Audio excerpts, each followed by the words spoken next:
Nais ng Diyos ipatawad sa atin ang ating mga kasalanan. Nais ng Diyos na hugasan ang ating karamihan sa dugo ng kordero ng Diyos, sa dugo ng kanyang bugtong na anak na tumigi sa krus sa bundok ng Kalbaryo.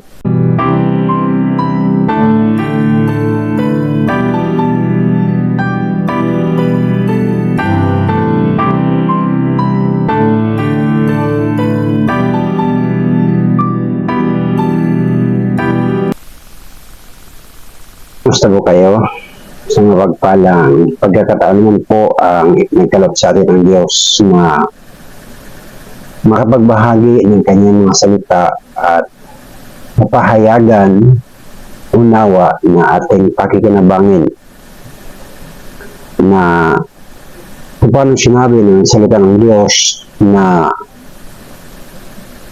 di lamang sa tinapay na bubuhay ang tao, kundi sa bawat salita ng Diyos na lumalabas sa kanyang bibig. Nawa ang salita ng Diyos ay magkaroon ng puwang sa ating puso at isipan. Nawa ang salita ng Diyos ay ating kauhawan at tumutumin upang yan tayo ng Diyos ng unawa at kapahayagan sa mga bagay na ating pag-uusapan. Na una aking babasahin dito sa Isaias chapter 40 verse 1 to 5. Ganito ang sinasabi ng salita ng Diyos. Inyong aliwin ang aking bayan, sabi ng iyong Diyos. Magsalita kayong may pag-aliw sa Jerusalem at sigawan ninyo siya na ang kanyang pakikipagdigma ay naganap, na ang kanyang kasamaan ay pinatawad sapagkat siya tumanggap sa kamay ng Panginoon ng iba yung ukol sa kanyang lahat na kasalanan. Ang tinig ng isang sumisigaw, ihanda ninyo sa ilang ang daan ng Panginoon. Pantayin ninyo ang ilang ang lansangan para sa ating Diyos. Bawat libis ay mataas, ang bawat bundok at burol ay mababa. At ang mga bako-bako ay matutuwid, at ang hindi pantay na dako ay mapapatag. At ang kalulatian ng Panginoon ay mahayag at makikitang magkakasama ng lahat ng tao sapagkat sinalita ng bibig ng Panginoon. So yun po yung salita ng Diyos sa Isaiah 40 verse 1 to 5. Punta naman po tayo. John chapter 17 verse 1 to 5. Ganito naman ang sinasabi. Ang mga bagay na ito ay sinalita ni Jesus at sa pagtingala sa kanyang mga mata sa langit ay sinabi niya, Ama, dumating na ang oras, luwalatiin mo ang iyong anak, upang ikaw ay luwalatiin ng anak, gaya ng ibinigay mo sa kaniya ang kapamalaan sa lahat ng laman, upang bigyan niya ng buhay ang walang hanggan ang lahat na ibinigay mo sa kaniya. At ito ang buhay na walang hanggan na ikaw ay makilala nila na iisang Diyos na tunay, na siyang iyong sinugo sa makatwid bagay si Jesucristo. Niluwalhati kita sa lupa, pagaganap ko ng gawa na ipinagawa mo sa akin. At ngayon, Ama, niwalhatiin mo ako sa iyo rin. Nang kalwati ang aking tinamo sa iyo bago ang sanlibutan ay nagigdayon. Sa verse 24, ganitong sinabi, Ama, yaong mga binigay mo sa akin ay ibig ko, kung saan ako dumoroon, sila naman ay dumuon kasama ko. Upang makita nila ang kalwatian ko na ibinigay mo sa akin, sapagkat ako'y iyong inibig bago natatag ang sanlibutan. So dito, sa mga salitang ito ay ating makikita na nais ng Diyos na tayo ay makaranas ng kalawatian ng Diyos. Nais ng Diyos na makita natin ang kanyang kalawatian at hindi lang makita, kundi tayo ay makapasok, makapaloob sa kalahatian na ito ng Diyos na kanyang sinasabi sa kanyang mga salita. Ngunit, may proseso paano tayo makapasok sa kalwatian ng Diyos. Malapit na, marami na ang mga hula at maraming mga pagpapahayag na malapit na ang Panginoong Kristo. Malapit na siyang babalik. At dito ating makikita na pinakailangan natin malaman itong sinabi ng salita ng Diyos sa Roma 3:23 nang sabi, sapagkat ang lahat ay nangagkasala at hindi nangakaabot sa kaluwalhatian ng Diyos. So dito makikita natin na bakit lahat. Sapagkat bago pa nagkaroon ng anak si Adan at si Eva, sila ay napaalis na sa kaluwalhatian ng Diyos sa Garden of Eden. Sapagkat nang sila ay nasa Garden of Eden, ang kanilang physical at spiritual na katawan ay nababalot ng kaluwalhatian ng Diyos. Ngunit nang sila ay sumuway sa sinasabi ng salita ng Diyos, sa iniuutos ng Diyos sa kanila, nang sila ay sumuway sa mga palatuntunan ng Diyos upang mapanatili nila ang kaluwalhatian na yon sa kanilang mga sarili, at ang kaluwalhatian na yon ng Diyos na bumabalot sa kanilang pisikal na katawan, ay manatili. Ang Diyos ay nagbigay ng panuntunan, ng palatuntunan, na kung sila ay mananatili sa palatuntunan niyaon, mananatili din sa kanilang mga sarili ang kaluwalhatian ng Diyos na bumabalot sa kanilang pisikal na kaanyuhan. Ngunit dahil sila ay may pagpapasya, nung narinig nila ang tinig na kakaiba para sa kanila, sapagkat sila ay magiging parang mga Diyos. Sinuway nila ang panuntunan ng Diyos, at ang nangyari sa kanilang pagsuway, nawala ang kaluwalhatian ito ng Diyos. So dito, may humahadlang ang kasalanan. Ang sabi dito, sapagkat ang lahat ay nagkasala. So ang kasalanan ito ay namana ng bawat tao mula kay Adan at kay Eva. Kaya nga ang lahat, hindi sinabing isang lahi lang, hindi lang sinabing mga Hudyo o Griego o Romano o Hintel ang pinatutungkulan, kundi lahat ng tao ay nagkasala, at ang kasalanan ito ay naging harang sa tao upang ang tao ay hindi na makaparoon, hindi na makaabot sa kaluwalhatian ng Diyos. Kaya nga sa Isaiah, dito natin makikita. Sa Isaiah, makikita natin dito ang plano ng Diyos sa tao. Sa Isaiah 40, dito natin makikita. Sabi ng salita ng Diyos, comfort ye,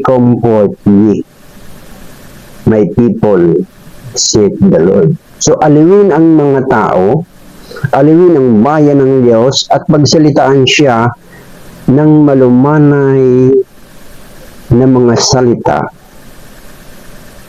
Ipahayag sa kanya na ang kanyang nagawang kasalanan ay ipinapatawad na, at ang labanan na nilalabanan ng tao, ang persa at kapangyarihan ng kasalanan na siyang humahadlang, pumipigil upang ang tao ay huwag makalapit sa kaluwalhatian ng Diyos. Sapagkat sinabi ng salita ng Diyos, and the glory of the Lord shall be revealed, and all flesh shall see it together, for the mouth of the Lord hath spoken it. So, ang salita ng Diyos ay nagsasabi siya na ang tao ay patungo sa kaluwalhatian. Nais ng Diyos na marating natin ang kaluwalhatian na ito ng ating Panginoong Hesus, sapagkat yun ang sabi ng salita ng Diyos sa Kolosas. Yung ating titingnan dito sa Kolosas chapter 1 verse 27, sabi dito, to whom God make known what is the riches of the glory of this mystery among the Gentiles, which is Christ in you, the hope of glory. So, ang magdadala ng kalulatian na ating binasa kanina, yung kalulatian ng ating Panginoong Kristo. Yung kanyang kalulatian, bago pa man nalikha ang sanlibutan, tinatamasa na, nararanasan na ng ating Panginoong Hesus ang kalulatian na mula sa Ama na ibinigay sa Kanya. Kaya dito makikita natin ang Panginoong Kristo ay nahayag lang katumbas na kalulatian ng mundong ito. Ang kalulatian na kanyang iniwan sa langit kung siya ay nag-anyong tao. Makikita natin na ang kalulatian hinahanap ng mga tao nang si David ay pinili at binahira ng Diyos at ipinakita ng Diyos ang kanyang kalulatian. Ang kalulatian na ito ay naipasa sa kanyang anak. Ang kanyang anak ay lumikha at gumawa ng magagandang bagay ng mundong ito. Ngunit sa kalaunan, nasabi niya lahat ng bagay ay walang kabuluhan. All things are vanity. Kaya nga dito makikita natin na Christ is the hope of glory. Kaya nga kung titingnan na dito, malapit na ang pagbabalik ng Panginoong Hesus at ang patutunguhan ng bawat tao ay kalulatian kapag nagtagumpay ang Diyos sa kanyang buhay. So, kinakailangan magtagumpay ang Panginoong Hesus sa ating buhay. Ano ba ang humaharang na ito sa kalulatian ng Diyos? So, nais ng Diyos na maranasan ng tao, makapasok ang tao sa kalulatian ito ng ating Panginoong Hesus. Kaya nga, ang sabi niya dito sa Isaiah, handaan ninyo ang daan ng Panginoon. Inaalis ng Diyos yung harang. Ano ang mga harang na ito? Ang sabi niya, ihanda ang daan. So, ang daang ito, the valley, self-exalted. So, itong valley na ito yung mababang bahagi ng anyo ng lupa. Ngunit ito ay gusto ng Panginoon ng Diyos na maitaas. So, ang ibig sabihin yung valley na tinutukoy dito, yung libis na tinutukoy dito, ito yung estado ng tao tungkol dito sa lupa. Na kapag ang tao ay hindi niya nakita na ang Diyos ay may magandang plano sa kanyang buhay, ang makikita ng tao ay yung mga bagay lang ng panlupa. Tulad ng sinasabi ni Isaiah, kumain, magsaya at uminom at bukas mamamatay. So dito ipinapakita na nais ng Diyos dalhin sa langit ang ating pananaw at ang ating pagkaalam at pagkaunawa sa mga bagay ng Diyos. Kaya sabi ito, ang libis ay mataas at ang bawat bundok at burol ay mababa. Ito naman yung isang taong mapagmataas. Ito ba may napakita na hindi na kailangan nating makita na bagamat gaano kataas ang langit, kung paano ang ating Panginoong Hesus ay nagmula sa langit, mula sa Ama, sa kalulatian na tinatamasan niya, buhat sa Ama. Siya ay nagpakumbaba, nag-anyong alipin hanggang sa kamatayan sa krus. Ayon sa Filipos. So dito makikita natin ang sabi ng Panginoon Hesus, ang bawat bundok at burol ay mababa. So kinakailangan natin magpakumbaba sa ating mga sarili. Kinakailangan natin makita, kinakailangan natin maunawa, kinakailangan natin ang pagligtas sa ating buhay. Kinakailangan natin si Jesus Christ. Kinakailangan natin ng Kristo. Kinakailangan natin ng Mesiyas na siyang magliligtas natin sa isang tiyak na kapahamakan na darating sa isang bibutan. So dito, makikita natin ang sabi ng salita ng Diyos, ang mga bako-bako ay matutuwid. Ito yung mga panuntunan at prinsipyo at filosofiya ng tao na taliwas sa salita ng Diyos. kinakailangan mamulat tayo sa katotohanan ng mga salita ng Diyos. Nais ng Diyos, ituwid ang ating buhay. Sa madaling sabi, nais ng Diyos ipatawad sa atin ang ating mga kasalanan. Nais ng Diyos na hugasan ang ating karumihan sa dugo ng kordero ng Diyos, sa dugo ng kanyang bugtong na anak na tumigi sa krus sa bundok ng Kalbaryo. So, nais ng Diyos na ating maranasan, makita ang kanyang kaluwalhatian sapagkat buhat pa ng una ang original na plano ng Diyos ay inilagay ng Diyos ang tao sa kanyang kaluwalhatian. Ngunit mayroong kaaway na nagdala sa tao sa kasalanan para ilayo ang tao sa kaluwalhatian ng Diyos. So, nais ng Diyos, ito ang plano ng Diyos sa ating buhay ngayon. Alisin ng Diyos ang balakid na maharang na dilit iba ang kasalanan upang ang tao ay makapasok, makabalik muli sa kaluwalhatian ng Diyos. So dito makikita natin na ang bako-bako ay matutuwid. So ayusin ng Diyos ang ating buhay. Kapag pinayagan natin ang Holy Spirit na gumawa sa ating buhay at mag-convict sa ating buhay at gumabay sa ating buhay, mararanasan natin ang paglilinis. Sapagkat ang sabi ng salita ng Diyos ay pinapatawad na ang ating mga kasalanan. Ang proseso ng pagpapatawad ng Diyos ay kinakailangan nating magsisi. Kailangan nating ang pagsisisi ay ang ating pagtitiwala sa ginawa ng ating Panginoon sa Kristo. Hindi basta sabihin natin, Panginoon, nagsisisi ako sa aking mga nagawa, kundi ibinigay ng Diyos ang tamang proseso. Kapag kinilala natin na si Jesus na matay sa krus sa Kalbaryo, kapag kinilala natin na ang dugo na tumigi sa krus sa bundok ng Kalbaryo, nang ang isang sundalo ay may dalang sibat at sinibat ang tagiliran ng ating Panginoon Jesus at lumabas, lumaloy ang tubig at ang dugo. Kapag ito'y ating sinampalatayanan, ang tubig ay maglilinis at ang dugo ay magpapatawad sa ating lahat ng mga nagawang kasalanan. So sa ganitong paraan, inaalis ng Diyos yung balakid na humaharang sa tao patungo sa kaluwalhatian ng Diyos sapagkat una pa man ang banal na plano at layunin ng Diyos nang likhain niya ang tao ay inilagay ng Diyos sa halamanan ng Eden na kung saan naroon ang kaluwalhatian ng Diyos. Ngayon, kaibigan, payagan mo ba na ikaw ay itaas ng Diyos? Ang libis ay mataas. Ang bundok at ang burol ay mababa. Tanggapin mo ba na bagamat napakataas ang pinanggalingan ng ating Panginoon siya nagpakumbaba, tinanggap niya ang responsibilidad na ito at ipinahayag niya sa tao at ang sinumang sumampalataya sa kanya ay hindi mapapahamak kung magkaroon ng buhay na walang hanggan. Nais ng Diyos na ating makita ang kaluwalhatian ito. Nais ng Diyos na ipasok tayo sa kaluwalhatian ng kanyang bugtong. Kaibigan,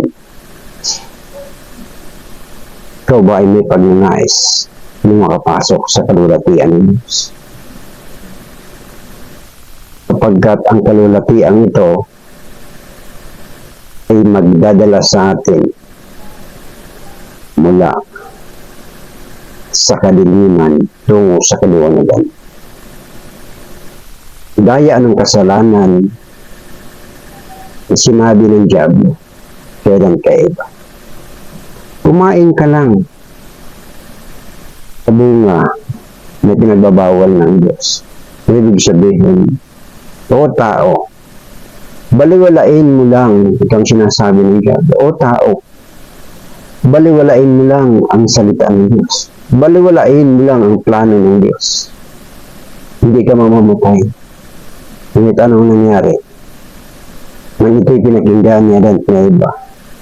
Hindi sila namatay physically, nawala ang buhay espiritual sa kanilang mga sarili. Yung kaluwalhatian na bumabalot sa kanila, nawala. 900 years o 930 bago namatay si Adan. Si Eva, walang sinabi, hindi ko nasulat ng Diyos kay Moses kung ilang taon bago namatay si Eva. Ngunit tiyak na dumating sa tao ang kamatayan. Ngunit nais ng Diyos pagkalooban tayo ng buhay.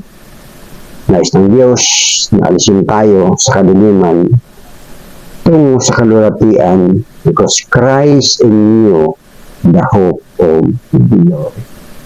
So yun ang sabi sa Colossus, Christ in you,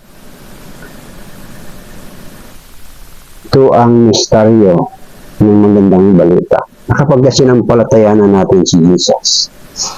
Darating ang liwanag, darating ang kalulatian, darating ang Holy Spirit upang tayo ay idalhin sa kalulatian upang ating maranasan ang katapatan ng Diyos sa kanyang mga salita. Kaibigan, kung napagpala ka sa kapahayagan ng mga salita ng Diyos at kung pinapayagan mo ang Diyos at isinusuko mo sa Diyos ang iyong buhay, ang sabi ng Panginoong Hesus sa John chapter 6 verse 37, aking babasahin, ang sino mang sa kanya'y lumapit kailanman ay hindi niya itataboy.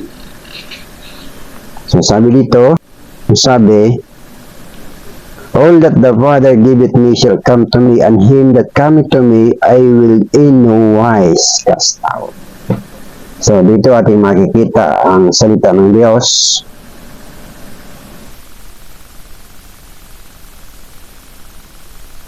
Sa Juan 6:37, ito ang sabi, ang lahat ng ibinibigay sa akin ng Ama ay magsisilapit sa akin, at ang lumalapit sa akin, kailanman hindi ko itatabi. Kaibigan, tinatawag ka ng ating Panginoon. Tinatawag ka ng Diyos na lumapit sa Kanya sa pananampalataya, sa miksing panalangin. Sabi natin, Ama, lumalapit ako sa iyo, sa pangalan ng Panginoon. Narito ako, isang makasalanan humihingi ng tawad, at ayon sa iyong plano at layunin, dadalhin mo ko sa iyong kalulatian. Natanggap at sinasampalatayanan ko na ang Panginoong Hesus, ang bugtong na anak na kinalulugdan na nabayubay sa krus, namatay sa krus dahil sa aking kasalanan, inilibing at muling nabuhay upang ako bigyan ng buhay na pag-asa. That Jesus Christ is the hope of glory. Salamat kaibigan, kung ito ang iyong desire, ang Diyos ay nagkakaroon ng pagkakataon upang mangusap, magpahayag sa iyong buhay upang makita at makilala mo kung sino si Jesus na anak ng Diyos na buhay. Kaibigan, kayo na magpala sa ating video. At hindi ka pa nakapag-subscribe sa aking YouTube channel, please subscribe, hit the notification bell upang ikaw ay maging updated sa ating mga sunod na upload ng mga video na makakatulong sa ating buhay spiritual, na mabukas yung ating spiritual na mata, mabukas yung ating spiritual na tainga, sapagkat ang sabi ng salita ng Diyos, ang mga bagay na hinday ng Diyos na hindi pumasok sa kanyang puso, na hindi nakita ng kanyang mata, na hindi narinig ng kanyang tainga, ang mga bagay na hinda ng Diyos sa mga nagsisiibig sa kanya, ipinapaalam ito sa atin ng Holy Spirit. Kaibigan, kung hindi mo pa naranasan ang katotohanan tungkol sa Diyos, hindi mo pa narinig ang katotohanan tungkol sa piling ng Diyos, kung hindi mo pa nakita ang katotohanan ng kalulatian ng Diyos, kung hindi mo pa nadama ang tunay na pag-ibig ng Diyos sa sangkatauhan, ito ang panahon. Ang Holy Spirit ang gagawa niyan upang ipadama sa iyo na mahal ka ng Diyos, upang ipakita sa iyo na pinapatawad ka ng Diyos, sapagkat ito ang panahon na binibigay ng Diyos ang pagpapatawad sa ating mga kasalanan. Sapagkat siya ang ating Panginoon sa ngayon, siya yung tagapagligtas. Ngunit darating ang panahon, siya ay magiging hukom. Hindi na siya tagapagligtas, hukom na. Ang hukom ay hindi na siya para iligtas pa ang isang taong nagkasala, kundi ang hukom ay magbibigay gawad kung ano ang patutunguhan, kabayaran ng kasalanang nagawa ng tao. Sabi siyang papuri, salamat sa pag-subscribe. To God be all the glory.